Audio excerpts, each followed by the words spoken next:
AI 기반 공식 뉴스를 전하는 시간입니다. 도움 말씀에 타큐온 뉴스 조호진 대표 자리하셨습니다. 대표님, 안녕하십니까? 네, 어서 오세요. 안녕하세요.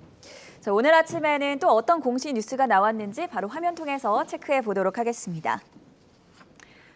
네, 포스코가 작년 영업이익이 9조 2천억 원으로 기록됐다고 밝혔습니다. 전년 대비 284.4% 증가한 수준입니다.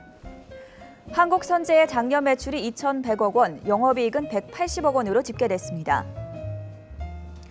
대신증권은 현대건설이 과거 호황기를 재현할 것으로 예상된다고 전망하면서 투자 의견 매수, 목표가 7만 5천 원을 유지했습니다.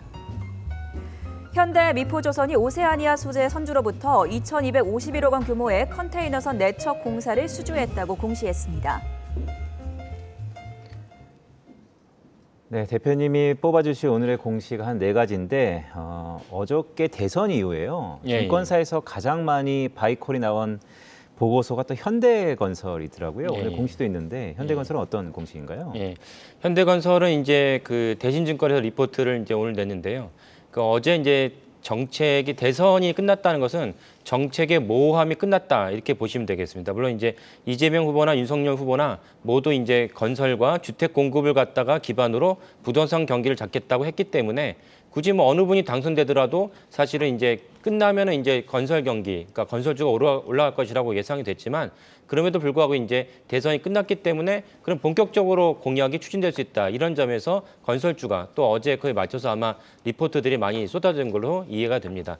윤석열 후보의 정책을 보면요. LTV를 이제 80%까지 이제 풀겠다고 얘기를 했습니다. 기존보다는 훨씬 대폭적으로 LTV 숫자를 갖다 완화한 것이기 때문에 그렇다면 이제 주택에 대한 수요가 늘 것이고 그러면 이제 현대건설을 비롯한 건설사들의 그 매출이 증가하게 되는 그런 순환구조가 마무리됩니다.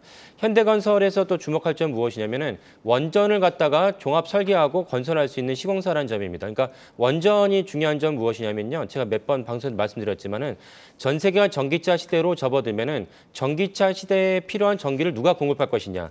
기존의 어떤 풍력 발전이나 뭐 지열 발전 뭐 이런 것도 있기는 하지만 실질적으로 현재에 있어서 그 가장 최단가로 낮은 가격으로 전기를 생산할 수 있는 그 시설과 방법은 원전입니다. 그러니까 원전에 대한 수요가 늘 수밖에 없고요. 그리고 우크라이나 사태에서 보다시피 러시아에서 유럽이 가스, 천연가스에서 이제 의존도가 높은데 더 이상 에너지 작업도 에너지 의존도 높은 국제 정세는 있을 수 없다는 것이 이제 전체적인 컨센서스 아니겠습니까?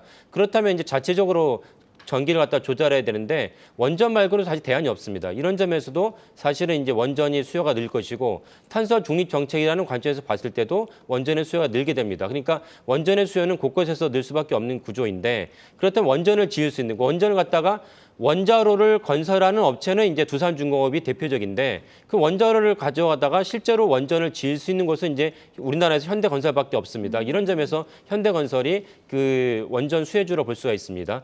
또 하나 주목할 점은 그 중동에 대한 것에 그 이슈가 있습니다. 중동 네. 이슈가 왜 있냐면요.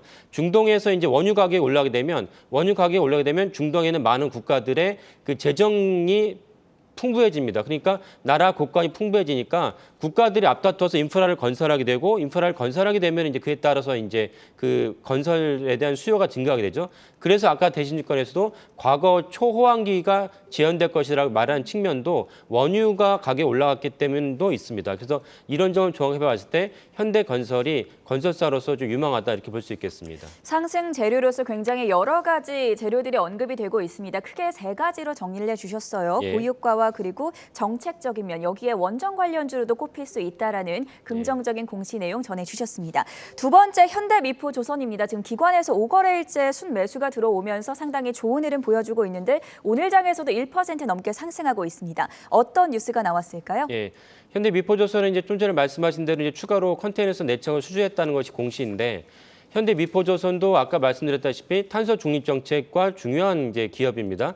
아니 그 컨테이너선과 그 조선소학 탄소 중립 정책이 무슨 관계냐 이렇게 볼 수가 있는데 탄소 중립 정책이라는 거는 가급적이면은 탄소 기존의 화석 연료를 쓰지 않는 정책을 의미합니다. 그런데 현대미포조선은 LNG선과 LNG 추진선을 모두 다 조선할 수 있는, 모두 다 제조할 수 있는 기업입니다. 그러니까 LNG선이라는 것은 LNG 탱크에다가 LNG를 갖다 넣어서 LNG를 운반하는 것이죠. 근데 LNG 추진선은 무엇이냐면 선박이 이제 그 큰 선박이 이제 대서양 태평양을 가로지르려면은 그 전에는 많은 벙커 CU를 써야 됐습니다. 근데 LNG 추진선이라고 해서 벙커 CU 대신에 LNG를 갖다 원료로 써서 운반하는 LNG를 연료로 써서 운송하는 선박을 LNG 추진선이라고 합니다. 그러니까 이 두 가지를 구분하시면 되겠는데요. LNG 자체를 운반하는 선박이 있고 LNG를 갖다 연료로 써서 그 항해하는 선박이 있습니다. 이 두 가지를 모두 제조할 수 있는 기업입니다. 그러니까 이런 점에서 현대 미포조선 탄소 중립 정책의 수혜 기업이다 이렇게 보시면 되겠고요.